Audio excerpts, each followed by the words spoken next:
মাধ্যমিক পরীক্ষা অর্থাৎ আজকে কিন্তু মাধ্যমিক ইংরেজি পরীক্ষা যেহেতু কালকে কিন্তু হয়ে গেছে ফার্স্ট ল্যাঙ্গুয়েজ অর্থাৎ বাংলা, আজকে কিন্তু সেকেন্ড ল্যাঙ্গুয়েজ অর্থাৎ কিন্তু ইংলিশ।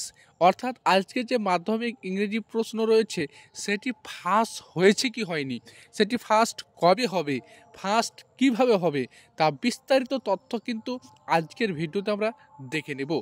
মাধ্যমিক ইংরেজি প্রশ্ন ফার্স্ট অর্থাৎ আজকের যে ইংরেজি পরীক্ষাটি রয়েছে সেখানে কিন্তু যেহেতু যেই প্রশ্ন রয়েছে সেখানে উত্তর লিখতে হবে, রাইটিং থেকে শুরু করে সিন আনসিনগুলো যতগুলো রয়েছে সমস্ত প্রশ্নেরই উত্তর কিন্তু সেই প্রশ্নতেই লিখতে হবে, অর্থাৎ প্রশ্ন উত্তর একটাই।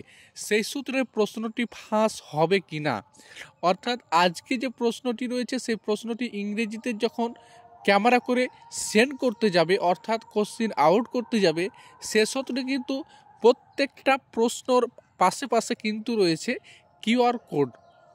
সে কিউআর কোড অনুযায়ী যে আপনাদের কিউআর কোড রয়েছে সেই কিউআর কোডটি কিন্তু চলে আসবে। এবার কিউআর কোডটি আসার পর সেই কিউআর কোডটিকে কিন্তু যদি স্ক্যান করা হয় তার যে সিরিয়াল নম্বর রয়েছে সেটা কিন্তু চলে আসছে, অর্থাৎ মিডিল দিয়ে কিন্তু যে একটা দাগ রয়েছে ওই দাগের মধ্যে দিয়ে কিন্তু একটা নম্বর কিন্তু লেখা রয়েছে এবং সেটাকে আবঝা করে যদি দেখা যায় তবুও কিন্তু একটা করে কিউআর কোড দেওয়া রয়েছে।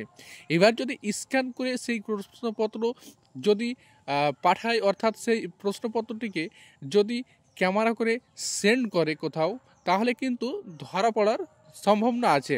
যদি মোবাইল নিয়ে ধরা পড়ে যায় তাহলে কি হতে পারে, যদি মোবাইল নিয়ে ধরা পড়ে যায় তাহলে কিন্তু মহা বিপদ বলে গণ্য হবে, কারণ তার এক্সাম যে পরীক্ষা রয়েছে সেটি কিন্তু একদমই ক্যান্সেল বলে গণ্য হবে। যার কাছ থেকে যে কোশ্চিনটা আউট হবে তার কিন্তু অন্যজনের নয়, যার কাছ থেকে আউট হবে এবং যার প্রশ্নটি বাইরে যাবে সোশ্যাল মিডিয়ায় যাবে তার কিন্তু এক্সামটা কিন্তু ক্যান্সেল বলে গণ্য হবে। কিন্তু কিভাবে প্রশ্নটা আউট করলে পরে কোনো সমস্যা হবে না, সেই প্রশ্নটা যে আপনারা কিন্তু যে ফাঁস করছে কোশ্চিনটা, সেই কোশ্চিনটা যারা ফাঁস করছে তারা কিন্তু ক্যামেরা করছে, কিন্তু ক্যামেরা করার পর কি করছে তারা কিন্তু দাগ দিচ্ছে না, অনেকেই সরাসরি ক্যামেরা করে পাঠিয়ে দিচ্ছে, তখন কিন্তু একটা ধরা পড়ছে। অর্থাৎ যে কিউআর কোড রয়েছে সেই কিউআর কোডটিতে কী করছে সবাই কিন্তু একটা দাগ দিয়ে দিচ্ছে, অর্থাৎ মোবাইলে যে একটা কালি ঘষা যায় সেই কালিটা দিয়ে সেটাকে কিন্তু আবঝা করে দিচ্ছে। কিন্তু আবঝা করে দেওয়ার পরেও যেগুলো আবঝা করে রয়েছে সেগুলো কিন্তু তারা চিনতে পারছে না বা খুব কম সময়ের মধ্যে সেটা কিন্তু দেখতে পাচ্ছে না। সেই সূত্রে সেই প্রশ্নটা যখনই ফাঁস হয়ে যাচ্ছে তখনই কিন্তু তারা ধরা পড়ে যাচ্ছে। তো এইভাবে প্রশ্ন যদি ফাঁস করা হয় তাহলে কিন্তু কোনো একদমই ধরা পড়বে এবং ধরা পড়লে কিন্তু পরীক্ষা বাতিল বলে কিন্তু গণ্য হবে।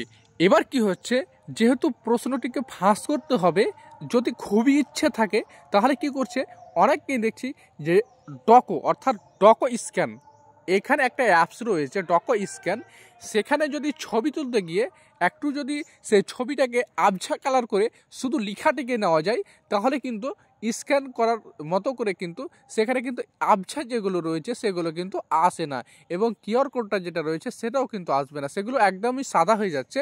এবং ডকো স্ক্যান থেকে যখন ক্যামেরা করা যায় তো একমাত্র যেটা লেখা লাইন রয়েছে, একমাত্র লেখা যেটা প্রশ্ন রয়েছে এবং উত্তর রয়েছে সেগুলোই কিন্তু আসবে, যেগুলো এমসিকিউ রয়েছে এসিকিউ রয়েছে সবগুলো সেগুলোই কিন্তু আসছে।